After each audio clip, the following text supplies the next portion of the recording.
ఈరోజు వీడియోలో టేస్టీగా కొత్తిమీర టమాటో రోటి పచ్చడి చేసుకుందామండి. దీనికోసం ముందుగా టమాటోలు కట్ చేసుకుని అందులోనే కొద్దిగా చింతపండు వేసుకుని స్టవ్ పైన పెట్టుకుని కొద్దిగా వాటర్ యాడ్ చేసి కొద్దిగా సాల్ట్ కూడా వేసుకుని మెత్తగా అయ్యేంత వరకు మగ్గించుకోవాలి. తర్వాత పక్క స్టవ్ పైన బాండీ పెట్టుకుని 2 స్పూన్స్ ఆయిల్ వేసుకుని ఆయిల్ హీట్ అయిన తర్వాత కొద్దిగా శనగపప్పు, మినప్పప్పు, జీలకర్ర,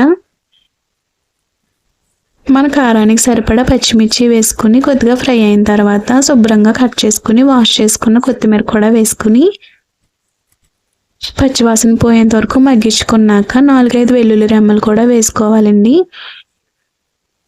ఇలా కొత్తిమీర ఫ్రై అయ్యాక స్టవ్ ఆఫ్ చేసుకుంటే ఈ లోపు మన టమాటో ముక్కలు కూడా మగ్గిపోతాయండి.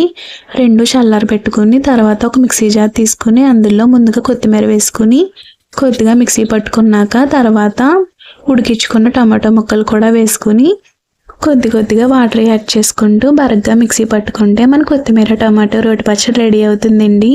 ఇది టిఫిన్స్లోకి, రైస్లోకి చాలా టేస్టీగా ఉంటుంది. ఒకసారి ట్రై చేయండి. వీడియో నచ్చితే లైక్ చేసి మన ఛానల్ని సబ్స్క్రైబ్ చేసుకోండి.